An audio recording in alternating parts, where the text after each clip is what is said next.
मैं विनोद हूँ।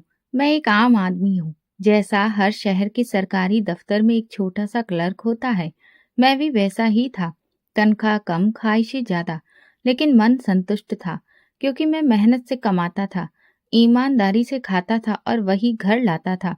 मेरी दुनिया बस तीन चीजों के इर्द गिर्द घूमती थी: दफ्तर, घर और मेरी पत्नी। शादी के 8 साल बाद भगवान की कृपा से मुझे एक बेटा हुआ। मैंने उसका नाम रखा हर्षवर्धन। वो मेरे लिए सिर्फ बेटा नहीं था, मेरी प्रार्थनाओं का फल था, मेरी उम्मीदों की रोशनी। जिस दिन वो पैदा हुआ, मैं पूरी रात अस्पताल के बाहर टहलता रहा। जब नर्स ने आकर बधाई हो, बेटा हुआ है कहा, तो ऐसा लगा जैसे जमीन पर पैर ही नहीं टिक रहे हों। मैंने सोचा अब मेरे दिन बदलेंगे। बेटा बड़ा होने लगा तो मेरे सपने भी बड़े होने लगे। सुबह ऑफिस, शाम को ट्यूशन और हफ्ते में कुछ पार्ट टाइम काम। मैंने हर्ष की पढ़ाई पर सब कुछ लगा दिया। अपनी सारी जरूरतें, आराम, इच्छाएं सब त्याग दी। मेरे लिए एक ही चीज जरूरी थी: बेटे का भविष्य। मेरी पत्नी कहती थी, विनोद, कभी अपने लिए भी सोचो। मैं मुस्कुरा देता। मेरे लिए तो हर्ष ही सब कुछ था। वो स्कूल गया, फिर कॉलेज, और आखिरकार शहर की एक बड़ी यूनिवर्सिटी में दाखिला मिल गया। मैंने गांव छोड़ा, शहर में एक कमरा किराए पर लिया, खुद जाकर उसके रहने का पूरा इंतजाम किया। वापसी पर दिल थोड़ा खाली सा लग रहा था, लेकिन उम्मीदों से भरा हुआ भी। कुछ महीने बाद उसका फोन आया। आवाज में हिचकिचाहट थी। पापा, एक बात कहनी है। बोलो बेटा, दिल खोल कर बात करो। मैं एक लड़की को पसंद करता हूँ। उसका नाम नेहा है। मैं थोड़ी देर चुप रहा, फिर पूछा, क्या वो भी तुम्हें पसंद करती है? हाँ पापा, लेकिन वो एक बहुत अमीर घर से है। मैंने दिल कड़ा करके कहा, अगर तुम खुश हो तो मुझे कोई आपत्ति नहीं। मेरी यही चाह है कि तुम सुखी रहो। काश मैं जान पाता कि सुखी जीवन सिर्फ दौलत से नहीं बनता। नेहा के घर वालों से बात हुई, लेकिन वो राजी नहीं थे। उनका कहना था कि वो अपनी इकलौती बेटी की शादी किसी गरीब घर में नहीं कर सकते। लेकिन नेहा जिद पर अड़ी थी। वो हर्षवर्धन पर जान छिड़कती थी। इसी बीच मेरी पत्नी का निधन हो गया। मैं पूरी तरह टूट गया। हर्ष और नेहा तर्पण के लिए गांव आए। नेहा ने पहली बार हमारा घर देखा। मिट्टी का छोटा सा घर, पुराना पंखा, टूटा फर्नीचर। उसकी आंखों में नाराजगी और झुंझलाहट साफ थी। कुछ दिन बाद हर्ष ने कहा, पापा, नेहा शादी के लिए तैयार है, लेकिन एक शर्त है, हमें गांव छोड़कर हमेशा के लिए शहर में रहना होगा। मैंने कहा, बेटा, इस गांव में अब बचा ही क्या है? अगर वो तुम्हें खुश रखेगी तो मैं सब छोड़ने को तैयार हूँ। शादी के बाद हम शहर आ गए। गांव का घर, आंगन, पीपल का पेड़, पत्नी की यादें सब पीछे छूट गया। नेहा का घर एक आलीशान कोठी था। अंदर दाखिल होते ही हर चीज चकाचौंध से भरी थी। मुझे ऊपर की मंजिल पर एक कमरा दे दिया गया। नेहा ने साफ कुछ नहीं कहा, लेकिन उसकी आंखें बता रही थी कि मैं सिर्फ एक मजबूरी हूँ। पहले दिन मुझे खाने की मेज पर बुलाया गया, लेकिन तभी नेहा के पिताजी आए और धीरे से कहा, मेहमानों को इज्जत मिलती है, लेकिन मेहमान हमेशा के लिए नहीं रहते। मैंने ये सुन लिया पर चुप रहा। फिर मेरा खाना मेरे कमरे में भेजा जाने लगा। नेहा ने कहा कि उसके पिताजी को अच्छा नहीं लगता कि मैं सबके साथ खाऊं। हर्ष ने एक बड़ी कंपनी में नौकरी पकड़ ली। नेहा के पिता ने उसे अपने कारोबार में शामिल कर लिया। मैं दिन भर अकेला रहता, कभी लॉन में बैठकर अखबार पढ़ता, कभी पुरानी फाइलें पलटता। नौकर खाना चाय दे जाता, लेकिन कोई बात करने वाला नहीं था। एक दिन नेहा ने घर में पार्टी रखी। मैंने सोचा शायद बुलाया जाएगा, लेकिन मेरा कमरा अंदर से बंद कर दिया गया। नौकर बोला, मैडम ने कहा है आपको शोर से तकलीफ होगी। मैंने पहली बार खुद को कैदी महसूस किया। दूसरे दिन मैंने हर्ष से कहा, बेटा, अगर मेरे होने से शर्मिंदगी होती है तो बता दो, मैं वापस गांव चला जाऊंगा। उसने सिर झुका लिया। एक शाम मैंने नेहा को मेहमानों से कहते सुना, बस एक परेशानी है कि एक बुजुर्ग हमारे साथ रहते हैं। मैं चुपचाप अपने कमरे में चला गया। दिल थक सा गया था। कुछ दिन बाद हर्ष मेरे पास एक लिफाफा लाया। उसमें मोबाइल फोन और एक नया कुर्ता था। पापा, ये आपके लिए है। बेटा, तोहफा अच्छी बात है, पर व्यवहार सबसे जरूरी होता है। एक दिन वो मुझे शहर घुमाने ले गया। पार्क, मॉल सब दिखाया। शायद चाहता था कि मैं खुश रहूं, पर मेरे अंदर एक खालीपन था जो हर दिन बढ़ता जा रहा था। फिर एक दिन नेहा ने कहा, हमें अब अपना परिवार आगे बढ़ाना है। मैं समझ गया ये बात अब मेरे बारे में नहीं है, ये किसी आने वाले बच्चे के बारे में है। समय बीतता गया। नेहा और हर्ष में बातचीत कम होती गई। एक दिन मैंने नेहा को कहते सुना, तुम हर वक्त अपने पापा के पास क्यों बैठे रहते हो? तुम्हारी जिंदगी में किसकी ज्यादा अहमियत है, मेरी या उनकी? उस दिन पहली बार हर्ष चुप रहा। अगली सुबह मैंने उससे पूछा, बेटा सब ठीक है? वो बोला, पापा कभी कभी लगता है कि सब कुछ पाकर भी कुछ खो गया हूँ। मैंने उसके कंधे पर हाथ रखा और कहा, बेटा जो चीज हम हासिल करते हैं वो हमारी होती है या नहीं, इस बात का एहसास बहुत देर से होता है। कोठी में रहते हुए 6 महीने बीत चुके थे। समय के साथ कुछ बातें साफ होती गईं। सबसे पहली बात ये थी कि नेहा के घर में मेरी हैसियत केवल एक मजबूरी भर की थी। ना मैं कोई अतिथि था, न बुजुर्ग, ना ही ससुर। मैं बस एक बूढ़ा आदमी था जिसे नेहा बड़ी मुश्किल से सहन कर पाती थी। नेहा के पिता का व्यवहार सख्त जरूर था, पर वो चुप रहते थे। उन्होंने कभी सीधे कुछ नहीं कहा, लेकिन उनकी आंखों में एक सवाल हर वक्त झलकता रहता, ये यहाँ क्यों है? हर्ष की जिंदगी अब किसी कंपनी की दिनचर्या जैसी हो गई थी। वो अब पति कम और किसी ऑफिस का मैनेजर ज्यादा लगता था। सुबह दफ्तर निकल जाना, देर रात लौटना, फिर नेहा के साथ थोड़ा समय बिताना, और इन सब के बीच कहीं मैं आ जाता था। 2 हफ्ते बाद हर्ष ने बताया, पिताजी अब मुझे कंपनी में साझेदारी मिल गई है, अब मैं पार्टनर बन गया हूँ। बेटा ये तो बहुत बड़ी खुशी की बात है, मैंने कहा, मगर उसके चेहरे पर वो खुशी नहीं थी। अंदर ही अंदर वो कुछ खो रहा था। मैं समझ रहा था। एक दिन ऑफिस से लौटने के बाद वो मेरे पास आकर बैठ गया। पिताजी मुझे कई बार नींद नहीं आती, नेहा से ज्यादा बातें भी नहीं होती। लगता है जैसे घर में सब कुछ है लेकिन कुछ भी नहीं है। मैंने कहा, बेटा अगर दिल खाली हो तो महल भी वीरान लगता है। वो मुस्कुराने की कोशिश करता, लेकिन उस मुस्कान में सिर्फ थकान थी।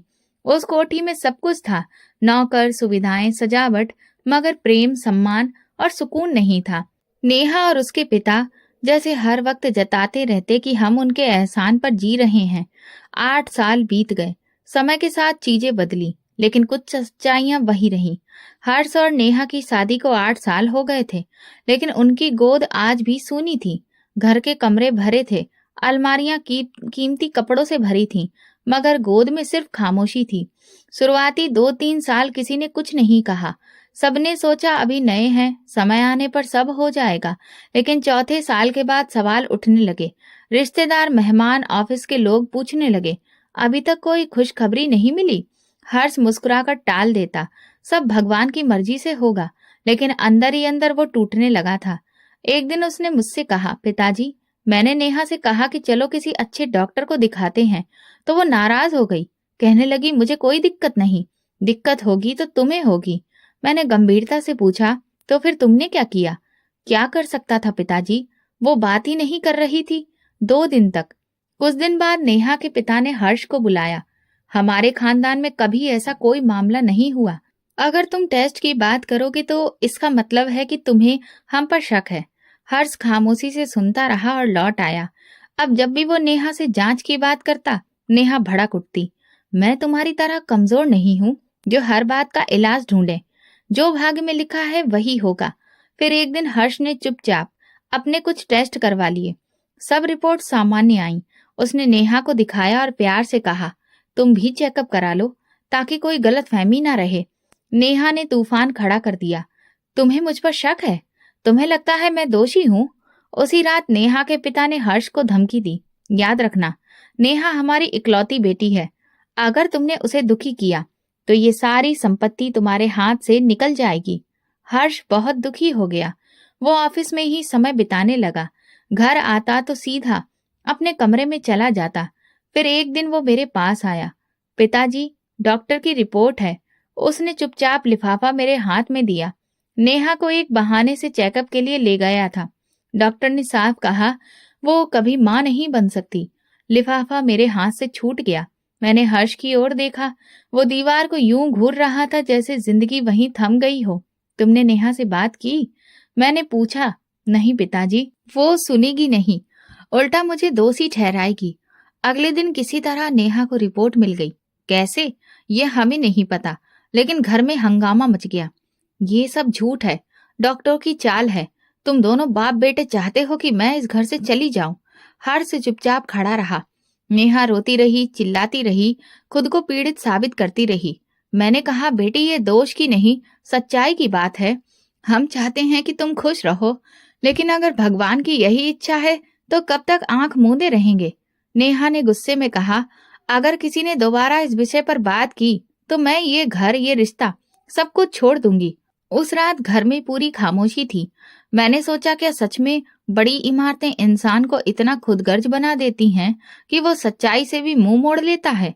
अगली सुबह हर्ष मेरे पास आया। पिताजी, अगर मैं उसे छोड़ दूं तो सब कुछ खो दूंगा, व्यापार, घर, नाम। और अगर ना छोड़ूं तो जिंदगी यूं ही खाली गुजर जाएगी। मैंने उसके कंधे पर हाथ रखा। बेटा, कभी कभी निर्णय लेना आसान नहीं होता, लेकिन बिना सच्चाई की जिंदगी बस एक तमाशा होती है। और अब हम सब उस तमाशे के किरदार बन चुके हैं।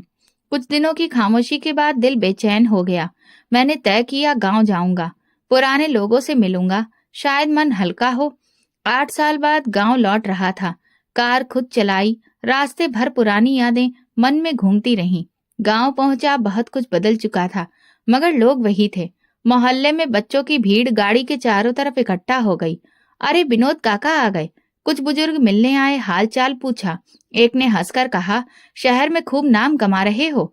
मैंने मुस्कुराकर कहा, अब जिंदगी तो भगवान की मर्जी पर चलती है। दूसरे दिन चचेरे भाई के घर गया। पुराना सा घर, सादा सामान, लेकिन चेहरों पर संतोष और शांति थी। वही 2 लड़कियां किताबें लेकर आईं। उनमें से एक 17-18 साल की लड़की बेहद शांत थी। नाम था आराध्या। भाभी ने बताया, हमारी पड़ोसन की नातिन है। माँ बाप का बचपन में देहांत हो गया, नानी पाल रही है। बहुत संस्कारी और शांत स्वभाव की बच्ची है। मैंने उसे ध्यान से देखा। सादगी, मासूमियत और गहराई बिना किसी बनावट के। अगले दिन घर से निकलते समय आराध्या की नानी ने कहा, बेटा, भगवान तुम्हें खूब तरक्की दे। शाम को अकेले बैठा था तो एक ख्याल आया, अगर हर्ष इस लड़की से विवाह कर ले तो शायद सब कुछ ठीक हो सकता है। वो अनाथ है, सादा है, कोई लोभ नहीं, कोई जरूरत नहीं, और सबसे बढ़कर शायद भगवान उसे मातृत्व का सुख दे दे। मैंने अगली सुबह खुद को समझाया कि ये सिर्फ एक नेक इरादा है। मैं किसी की जिंदगी बर्बाद नहीं कर रहा, बस अपने घर को बचाने की कोशिश कर रहा हूँ। मेरी नीयत साफ है और एक अनाथ बच्ची की जिंदगी भी संवर सकती है। दोपहर को फिर से भाई के घर गया। बातों ही बातों में भाभी से कहा, आपकी पड़ोसन की नातिन बहुत सुशील बच्ची लगती है। अगर कहीं अच्छा रिश्ता नहीं आया हो तो मेरे पास एक प्रस्ताव है। भाभी चौंक गई। रिश्ता? मैंने कहा, हाँ, अपने बेटे के लिए। पर वो तो पहले से शादीशुदा है ना? मैंने क्षण भर रुककर कहा, जी, लेकिन बात यह है कि वहां संतान की कोई संभावना नहीं है और हमारा हर्ष इस समय बहुत परेशान है। भाभी चुप हो गई, फिर बोली, लड़की अनाथ है, नानी के सहारे पली बड़ी है। अगर आप गंभीर हैं तो बात कर सकते हैं। मैंने हामी भर ली और अगले दिन आराध्या की नानी के घर गया।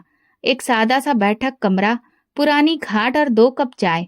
मैंने साफ शब्दों में कहा, मैं अपने बेटे हर्ष के लिए रिश्ता लेकर आया हूँ।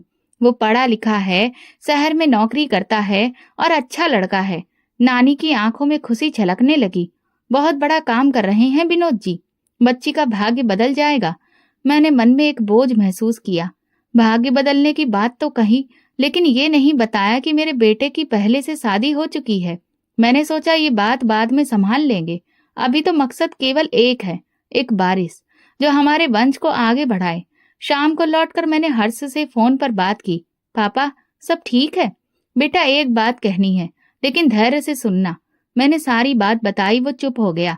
पापा, आप ठीक तो हैं? ये बहुत बड़ा निर्णय है। मैंने तुम्हारे बारे में सोचा है, तुम खुद निर्णय लो। पापा, नेहा कभी नहीं मानेगी। बेटा, अगर तुम अपने जीवन में कुछ चाहते हो तो फैसला तुम्हें ही करना होगा। फोन कटने के बाद मैं देर तक सोचता रहा। आराध्या की मासूम आंखें बार बार जहन में आती रहीं। वो मासूमियत, वो चुप्पी और मेरे भीतर की वो इच्छा, एक संतान की जो मेरे नाम को आगे ले जाए। ये सिर्फ योजना नहीं थी, ये एक फैसला था। गांव से लौटकर मैं सीधे हर्ष के कमरे में गया। वो मेज पर झुका कुछ फाइलें देख रहा था। बेटा, वो लड़की आराध्या जिसका जिक्र मैंने किया था, मैं उसका रिश्ता तय कराया हूँ। पापा, आप इतनी आगे बात बढ़ा आए। मैंने तो अभी हाँ भी नहीं की, मैंने सिर्फ बात की है, फैसला तुम्हारा है। कुछ पल बाद वो बोला, अगर मैं हाँ कर भी लूं तो नेहा का क्या? वो नहीं मानेगी, उसे समझाओ। अगर उसे संतान नहीं चाहिए तो कम से कम तुम्हारी बात तो माने। 2 दिन बाद नेहा को शक हुआ। उसने सीधा सवाल किया, हर्ष, क्या तुम किसी और से शादी करने का सोच रहे हो? हर्ष चौंक गया। तुम्हें कैसे पता चला? पापा की बातों से अंदाजा हो गया। हर्ष ने सब साफ साफ बता दिया। एक अनाथ लड़की है, हम सिर्फ संतान के लिए विवाह करना चाहते हैं और उस विवाह का तुम्हारी जगह पर कोई असर नहीं होगा। नेहा हंसी। तुम मुझसे कह रहे हो कि मेरी जगह बनी रहेगी और तुम किसी और से शादी करोगे? नेहा, मैं सिर्फ एक बच्चा चाहता हूँ। तुम भी तो चाहती थी कि हम गोद लेने के बारे में सोचें। गोद लेना और दूसरी शादी एक जैसी बात नहीं होती हर्ष। 2 दिन तक बहस चलती रही। फिर नेहा ने एक अजीब प्रस्ताव रखा। ठीक है, तुम शादी कर लो, लेकिन एक शर्त पर। क्या शर्त? उस लड़की से सिर्फ संतान लोगे, जैसे ही बच्चा होगा उसे तलाक दे दोगे, और ये बात लिखित में होगी, कानूनी दस्तावेज में। हर्ष चौंका। तुम मुझसे वादा करने का कागज मांग रही हो? ये सिर्फ एक सुरक्षा है, ताकि तुम्हें याद रहे कि तुम मेरे हो। शाम को वकील घर आया। एक कानूनी दस्तावेज तैयार हुआ।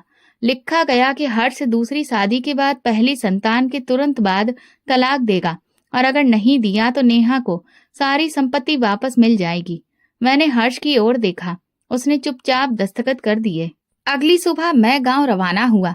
नेहा ने मुझे टोका। मैं एक बात साफ कर दूं, अगर आप उस लड़की को शहर लाने की सोच रहे हैं तो उसे सोच ही रहने दीजिए। उसे गांव में ही रखिए। बेटी, हमने कभी तुम्हारी सीमाएं नहीं लांगी। तुम भी हमारी मजबूरी समझने की कोशिश करो। वो कुछ बोले बिना लौट गई। गांव पहुंचकर मैं सीधा अपने भाई के घर गया। उन्हें बताया रिश्ता मंजूर है, हर्ष तैयार है। भाभी खुश होकर बोली, भगवान ने आराध्या की सुन ली। बातों में मैंने झूठ बोल दिया। पहली पत्नी की सहमति से रिश्ता तय हो रहा है, बस संतान का ही मामला है। आराध्या की नानी की आंखों में आंसू थे। मेरी नातिन का भाग्य खुल गया। 2 दिन बाद विवाह की तारीख तय हो गई। सब कुछ सादगी से संपन्न हो गया। पंडित जी ने मंत्र पढ़े, वर वधू ने अग्नि के 7 फेरे लिए और दहेज के स्थान पर सिर्फ एक मंगलसूत्र दिया गया। आराध्या की आंखों में खुशी थी, लेकिन एक डर भी था। वो इस रिश्ते को नई शुरुआत समझ रही थी, पर सच्चाई कुछ और थी। विवाह के बाद मैंने गांव के पुराने घर की सफाई शुरू करवाई। 2 कमरे ठीक करवाए, दरवाजे मरम्मत कराए और एक छोटा रसोई घर बनवाया। बहू को वहां ले गया। वो धीरे धीरे उस घर को अपनाने लगी। ये घर बहुत प्यारा है पापा जी।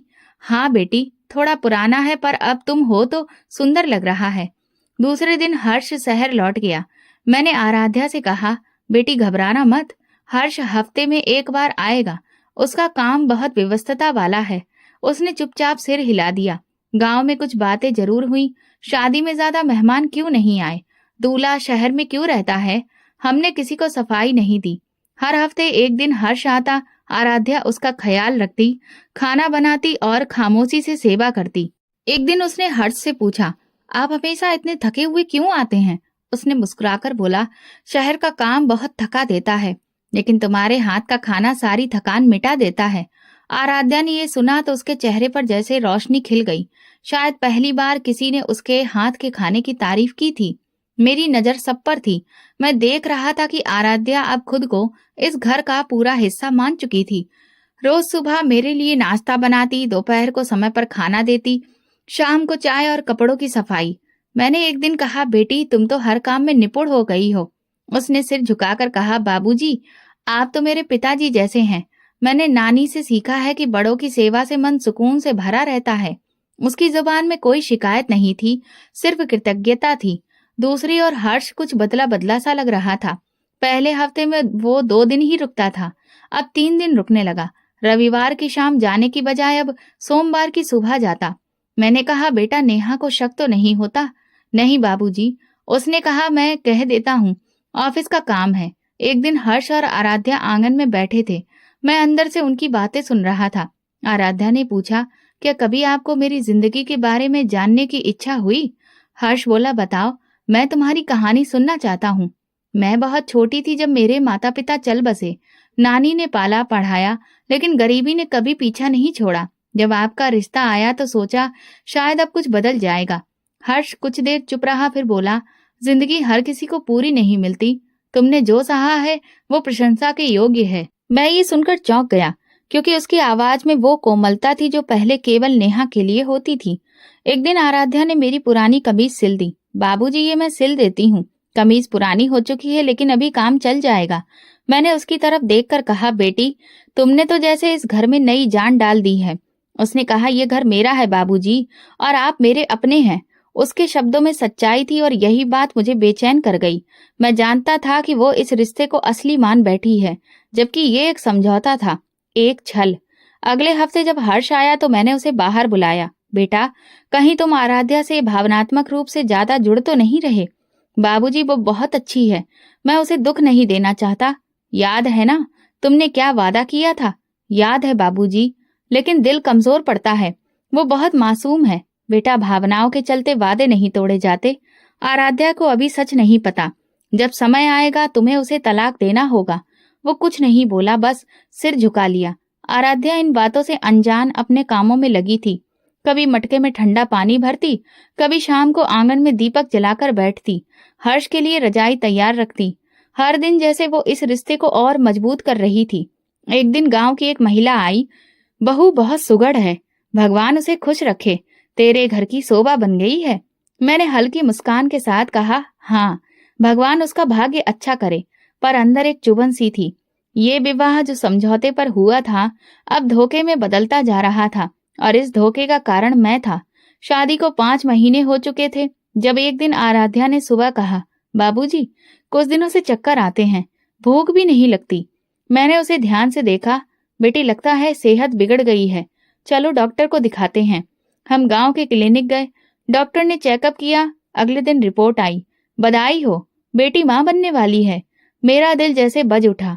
मैंने आराध्या की ओर देखा। वो शर्म और आश्चर्य से सिर झुकाए बैठी थी। बेटी, ये तो भगवान का आशीर्वाद है, तुमने हमारे घर में उजाला कर दिया। शाम को मैंने हर्ष को फोन किया। बेटा, भगवान ने सुन ली, आराध्या गर्भवती है। कुछ क्षण चुप्पी रही, फिर बोला, सच में बाबूजी? आपको यकीन है? डॉक्टर की रिपोर्ट सामने है। मैं इस हफ्ते आ रहा हूँ। उसकी आवाज में उलझन और खुशी दोनों थी। हर्ष शुक्रवार को आया। आराध्या ने दरवाजा खोला। वो मुस्कुराई। हर्ष ने बैठने को कहा और पूछा, कैसा महसूस कर रही हो? ठीक हूँ, थोड़ी थकान रहती है। बाबूजी ख्याल रखते हैं। मैंने कहा, बेटा, अब हमें आगे की तैयारी करनी होगी। अगले दिन हर्ष ने शहर लौटने से पहले नेहा को फोन किया। नेहा, आराध्या गर्भवती है। नेहा की आवाज सख्त थी। मुझे कोई खुशी नहीं है। याद रखना, जैसे ही बच्चा पैदा हो तुम्हें उसे तलाक देना होगा, वरना जो तुमने साइन किया था वो सब तुमसे छिन जाएगा। मुझे याद है नेहा, और याद रखना, अगर तुम उसके करीब गए तो सब तुम्हारे खिलाफ हो जाएगा। फोन कटते ही वो चुपचाप बैठा रहा, फिर चला गया। महीने बीतते गए। आराध्या की तबीयत बदलती गई। मैं उसे आराम करने को कहता, लेकिन वो कहती, बाबूजी, मुझे घर के काम करने से शांति मिलती है। मैंने भी उसे कभी रोका नहीं, बस उसका पूरा ध्यान रखा। 8वें महीने से हर्ष हर हफ्ते आने लगा। वो अब आराध्या से बात करता, दवाइयां खुद लाता। मैंने कहा, बेटा, कहीं तुम ये मत भूल जाना कि तुमने क्या वादा किया था। बाबूजी, मुझे याद है, बस थोड़ा समय दीजिए। 9वें महीने की पहली तारीख थी जब आराध्या को प्रसव पीड़ा हुई। मैंने तुरंत हर्ष को फोन किया, बेटा जल्दी आओ, हम उसे अस्पताल ले जा रहे हैं। उसे शहर के अस्पताल ले जाया गया। हर्ष भी वहीं पहुंचा। पूरी रात हमने बाहर इंतजार किया। सुबह 4 बजे नर्स आई। बधाई हो, बेटे का जन्म हुआ है। मैंने हर्ष की ओर देखा। उसका चेहरा खुशी से चमक रहा था। बाबूजी, क्या मैं उसे देख सकता हूँ? अभी नहीं बेटा, थोड़ी देर बाद। आराध्या को कमरे में शिफ्ट किया गया। हम दोनों अंदर गए। आराध्या ने कहा, बाबूजी देखिए तो कैसा है। मैंने बच्चे को उठाकर देखा। बिल्कुल तुम्हारे जैसा है हर्ष। हर्ष ने बच्चे को गोद में लिया, चूमा और आराध्या को सौंप दिया। धन्यवाद, तुमने मुझे एक नई जिंदगी दी है। आराध्या की आंखों में आंसू थे। ये तो आप दोनों की दुआओं का फल है। कुछ घंटे के बाद हर्ष ने मुझसे पूछा, पापा वो कागज कहाँ है? मैंने चुपचाप फाइल निकालकर उसे दे दी। उसमें वो दस्तावेज थे जो नेहा की शर्त पर तैयार किए गए थे, तलाक के कागज। हर्ष ने उन पर हस्ताक्षर किए, फिर पास खड़ी नर्स से कहा, इसे बाहर ले जाओ, कुछ देर मैं बात करता हूँ। नर्स नवजात बच्चे को लेकर बाहर चली गई। हर्ष ने बिस्तर के पास जाकर वो कागज आराध्या के हाथ में रख दिए। ये तुम्हारे लिए है। आराध्या ने कांपते हाथों से उन्हें लिया, आंखों से पढ़ा, चेहरा हक्का बक्का, आंखों में सवाल थे। ये क्या है? ये तलाक है। मैं अपने वादे के अनुसार तुम्हें आजाद कर रहा हूँ। उसकी जुबान जैसे बंद हो गई। आंसू बहने लगे। मैंने तुमसे झूठ कहा था, मैं सिर्फ संतान चाहता था। अब वो मिल गई है, लेकिन मैंने तुमसे प्रेम किया। वो आगे कुछ कह नहीं पाई। मैं दरवाजे के पास खड़ा था। आराध्या ने मेरी ओर देखा। पापा जी, आपको भी सब पता था? मैंने नजरें फेर ली। बेटी, हमने वही किया जो समय ने हमसे करवाया। मेरे साथ न्याय नहीं हुआ। उसकी आवाज रुकी रुकी थी। हर्ष ने बच्चे को गोद में उठाया और दरवाजे की तरफ बढ़ा। आराध्या ने बस एक वाक्य कहा, मुझे मेरा बच्चा दे दो, मैं और कुछ नहीं मांगती। हर्ष रुका, फिर बोला, ये बच्चा हमारे भविष्य की नींव है और अब वो हमारे साथ जाएगा। मैंने हर्ष का हाथ पकड़ा। चलो बेटा।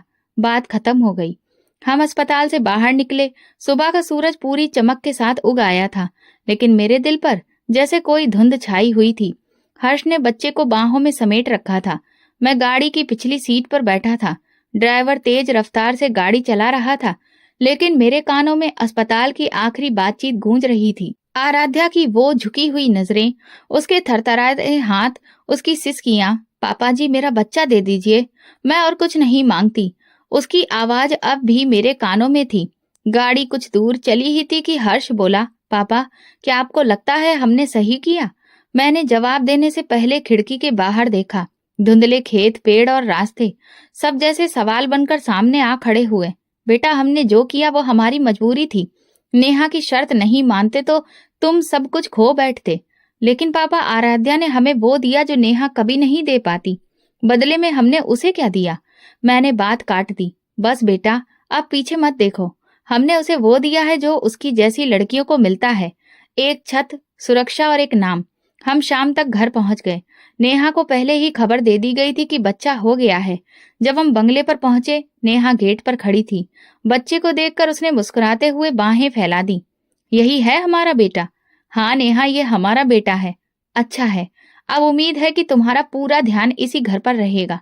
मैं चुपचाप अंदर चला गया। नौकरों ने मेरा सामान उठाया और कमरों की ओर बढ़ गए। हर्ष और नेहा बच्चे को लेकर ऊपर चले गए। मैं बैठक में बैठा और जैसे पूरा दृश्य फिर से मेरी आंखों के सामने आ गया। अस्पताल का कमरा, आराध्या का चेहरा, उसकी सिसकियां। अगली सुबह हर्ष मेरे पास आया। पापा, नेहा कह रही है कि अब बच्चा सिर्फ उसका है। वो चाहती है कि आराध्या का नाम भी न लिया जाए। मैंने गहरी सांस ली। यही तय हुआ था, वही हो रहा है। लेकिन पापा, क्या हमें एक बार आराध्या से मिलना नहीं चाहिए? नहीं बेटा, अब वो बीती बात हो गई, भूल जाओ उसे। 2 दिन बाद गांव से मेरे भाई का फोन आया। विनोद, यहाँ कुछ लोग तुम्हारा नाम ले रहे थे। अस्पताल के बाहर आराध्या को रोते देखा गया। वो कह रही थी कि तुम और हर्ष उसका बच्चा लेकर चले गए। मैंने बेचैनी से फोन काट दिया और कुछ देर चुपचाप बैठा रहा। दोपहर को हर्ष आया और बोला, पापा, आराध्या ने मेरे पुराने नंबर पर मैसेज किया है। कह रही है अगर बच्चा वापस नहीं लाए तो वो पुलिस में शिकायत करेगी। मैंने कहा, शांत रहो। वो कहाँ जाएगी? एक अनाथ लड़की, न माँ बाप, न पैसा, न सहारा। हमने उसे सब दिया है। पापा, लेकिन अगर वो चुप ना रही तो उसे चुप कर दो। उसे वही घर दे दो जो हमने पहले उसके लिए छोड़ा था। शाम को मैंने आराध्या को फोन किया। बेटी, तुम्हें सब पता है हमने ऐसा क्यों किया। अब तुम्हें चैन से रहने के लिए वही घर दिया जा रहा है। वहीं रहो और नई जिंदगी शुरू करो। तुम्हारा बेटा सुरक्षित है। पापा जी, मेरा बेटा? क्या मैं सिर्फ एक जरिया थी? बेटी, तुम्हें इज्जत दी, एक छत दी, खाना दिया। ये भी कोई छोटी बात नहीं थी। मेरे मन की जो आशा थी वो क्या थी? मैंने तो उसे ठीक से गोद में भी नहीं रखा। आप लोग ऐसे चले गए जैसे मैं कोई थी ही नहीं। चुप रहना ही तुम्हारे भलाई में है। हम तुम्हें वो घर दे रहे हैं, वहीं रहो और ईश्वर का धन्यवाद करो। कॉल कट गई। मैं जानता था आराध्या को इससे अधिक कुछ नहीं मिलेगा। 3 दिन बाद गांव से किसी ने खबर दी कि आराध्या वापस उसी पुराने घर में आ गई है। दिन भर चुप रहती है, बच्चे की तस्वीरें देखती है और रातों को दीवारों से बातें करती है। शहर में नेहा का बर्ताव वैसा ही रहा। अब वो हर्ष पर पूरी तरह से हावी हो चुकी थी। बच्चा हमेशा उसके पास रहता और वो किसी को आराध्या का नाम तक नहीं लेने देती। एक दिन हर्ष मेरे पास आकर बोला, पापा, आपने आराध्या से जो कुछ कहा वो ठीक था। समय के साथ सब ठीक हो जाएगा बेटा, और अगर नहीं हुआ तो उसे ही सच मान लेंगे। हमने बच्चा पा लिया था, एक माँ, एक पत्नी और एक स्त्री को बलि चढ़ाकर। समय कभी नहीं रुकता, बस चुपचाप सब कुछ बदल देता है। जिस बच्चे के लिए हमने इतना कुछ सहा, आज वो 8 साल का हो चुका था। हिमांशु। हाँ, हमने उसका नाम हिमांशु रखा था। नेहा ने खुद ये सुझाव दिया था। शुरुआत में नेहा का रवैया कुछ ठंडा था, लेकिन बच्चे की मासूमियत ने उसका दिल जल्दी ही जीत लिया। दिन बीतते गए और हिमांशु उसके इर्द गिर्द घूमता रहता, मुझे देखकर मुस्कुराता, लेकिन अब उस मुस्कान में वो अपनापन नहीं था जो एक दादा से जुड़ा होता है। मैं अक्सर उसे कोई पुरानी कहानी सुनाने की कोशिश करता, लेकिन चंद मिनटों में नेहा की आवाज आ जाती, बाबा, हिमांशु का होमवर्क है, कृपया डिस्टर्ब मत कीजिए। कमरे से बाहर आकर मैं खुद को बहुत अकेला महसूस करता। हवेली की हर चीज मेरी आंखों के सामने थी, लेकिन मेरा अस्तित्व तो अब बस दीवारों तक सीमित रह गया था। एक दिन मैंने हिमांशु के लिए पुरानी लकड़ी से एक खिलौना बनाया। वो बहुत खुश हुआ। दादाजी, आपने ये खुद बनाया? हाँ बेटा, तुम्हें कैसा लगा? बहुत अच्छा, मैं इसे स्कूल ले जाऊंगा। लेकिन अगले दिन नेहा ने वो खिलौना फेंक दिया। इस गंदी लकड़ी के टुकड़े से खेलने की इजाजत नहीं है। हम हिमांशु को सबसे अच्छा देना चाहते हैं, दादाजी की भावनाओं वाले तोहफे नहीं। हिमांशु चुप हो गया। मैंने कुछ कहने की कोशिश की, लेकिन हर्ष ने हाथ के इशारे से मुझे रोक दिया। पिताजी, वो ठीक कह रही है, बच्चे को साफ सुथरा माहौल देना चाहिए। धीरे धीरे मेरी हैसियत घर में एक छाया मात्र रह गई। खाने की मेज पर कुर्सी थी, पर बातचीत में नहीं। दिन में चाय आ जाती थी, पर कोई साथ नहीं बैठता। मैं एक तमाशबीन था जो 8 साल से ये तमाशा देख रहा था। एक दिन नेहा ने हर्ष से कहा, मुझे लगता है आपके पिताजी को गांव चले जाना चाहिए। इस उम्र में गांव की हवा अच्छी लगती है। हर्ष ने कहा, पिताजी को यहाँ रहने की आदत हो चुकी है, आदतें बदली जा सकती हैं। नेहा बोली, उनकी खांसी की आवाज से मेरी नींद खुल जाती है। वो पुराने विचारों वाले हैं, हिमांशु पर असर पड़ रहा है।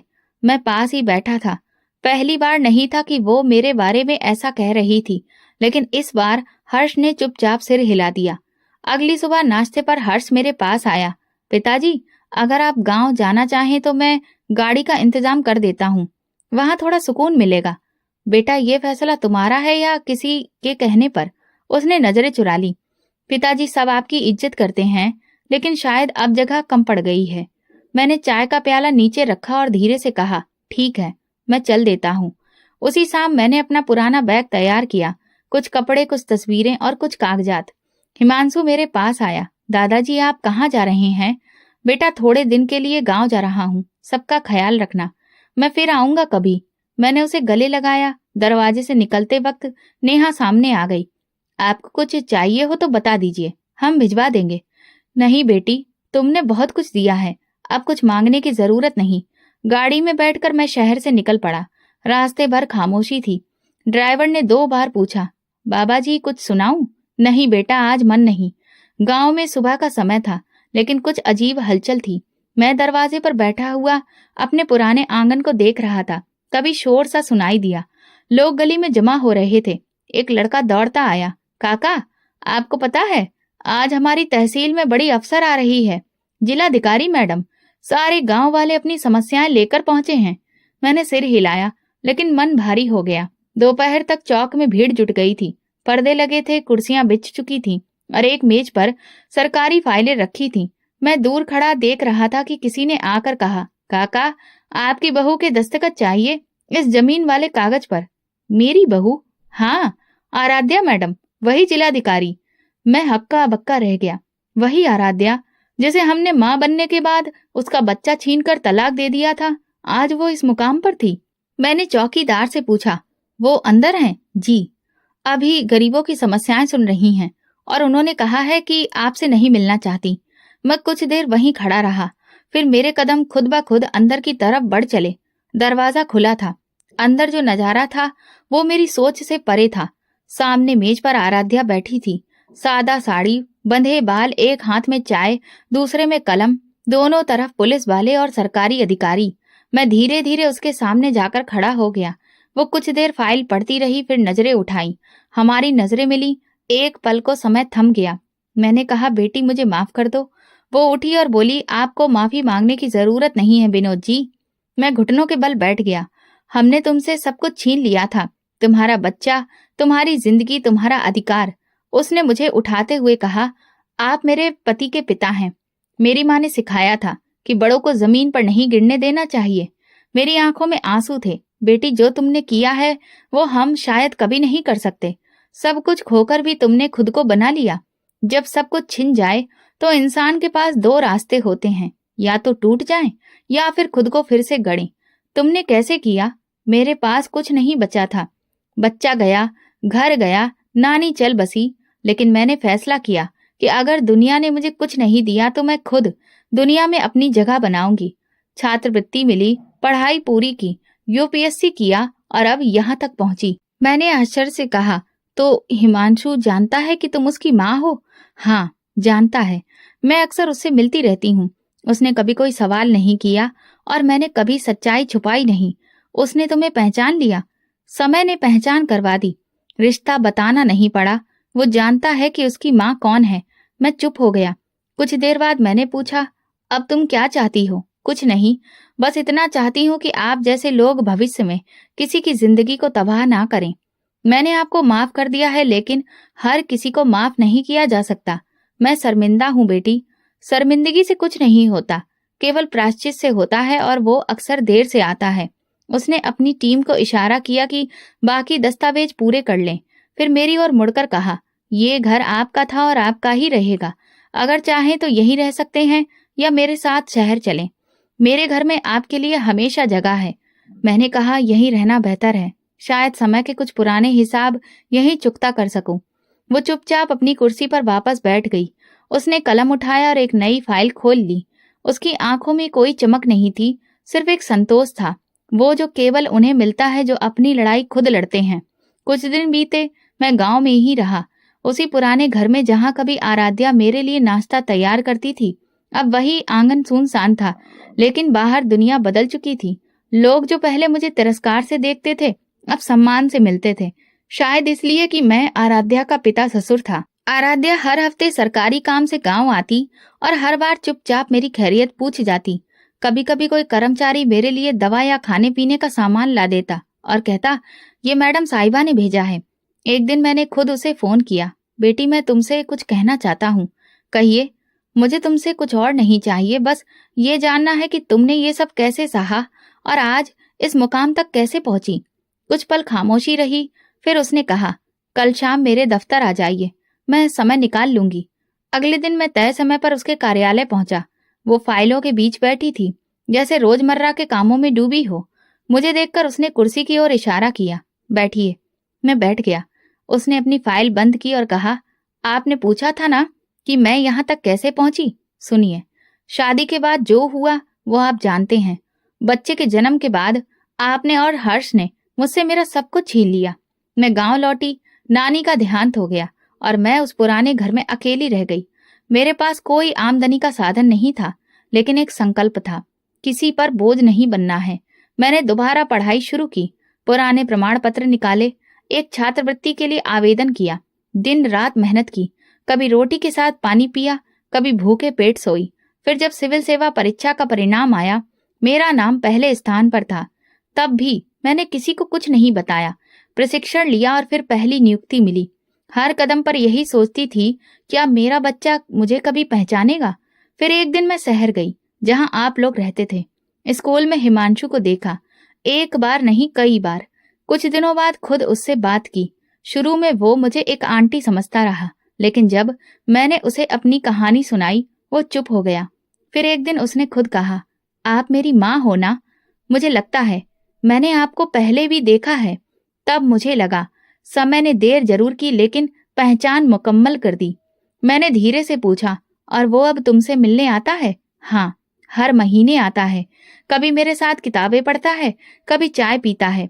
एक दिन उसने कहा, माँ, मुझे आप पर गर्व है। मेरी आंखें भर आईं। बेटी, मैंने तुमसे सब कुछ छीन लिया, फिर भी तुमने मुझे माफ कर दिया। जी, बदला लेना आसान होता है, लेकिन अपने भीतर इंसानियत बचाना मुश्किल। मैंने आपसे बदला नहीं लिया, क्योंकि मैंने आपके व्यवहार को अपनी तरक्की में बाधा नहीं बनने दिया। अब आपका स्थान वही है जो होना चाहिए। अगर आप चाहें तो मेरे साथ शहर चलिए, वहां रहने का पूरा प्रबंध है, या फिर अपने गांव में रहिए। हर स्थिति में आपको सम्मान मिलेगा। मैंने धीरे से कहा, मैं यहीं रहूंगा, अब सुकून यहीं है। आराध्या ने मुस्कुराकर सिर हिलाया, जैसा आप चाहें। बस एक बात याद रखिए, जो रिश्ता कागज पर जुड़ता है वो समय के साथ टूट सकता है, लेकिन जो रिश्ता दिल से बनता है वो सदियों तक कायम रहता है। तुमने मेरी आंखें खोल दी बेटी। अब देर नहीं करूंगा। जो समय बचा है उसे अच्छे कार्यों में लगाऊंगा। मैं गांव में एक विद्यालय बनवा रही हूँ। अगर आप चाहें तो उसके संचालन की जिम्मेदारी संभाल सकते हैं। मैंने खुश होकर हामी भर दी। मुझे ये काम स्वीकार है। आराध्या ने फिर से फाइल खोली और कहा, अब मुझे जाना होगा। कुछ अर्जियां बाकी हैं, लेकिन मेरे घर के दरवाजे आपके लिए हमेशा खुले हैं। मैं कार्यालय से निकला तो सूरज ढल रहा था। आसमान नारंगी हो चुका था और हवा में एक नई ताजगी थी। मैंने आकाश की ओर देखा और पहली बार दिल में सच्चा सुकून महसूस किया। आराध्या ने बदला नहीं लिया। उसने ऊंचाइयां चुनी और उन्हीं ऊंचाइयों से हमें एक नई जिंदगी दी। वो हमारी सजा नहीं बनी, वो हमारी शिक्षा बनी। और शायद यही सबसे बड़ा प्रतिशोध था, खामोशी से आगे बढ़ जाना और सबको पीछे छोड़ देना। तो दोस्तों, अगर आपको हमारी कहानी पसंद आई हो तो कमेंट करके जरूर बताएं। वीडियो को लाइक करें और ज्यादा से ज्यादा शेयर करें। अगर आप चैनल पर नए हैं तो सब्सक्राइब जरूर करें और नोटिफिकेशन बेल दबाएं ताकि अगली अपडेट सबसे पहले आपको मिले। धन्यवाद।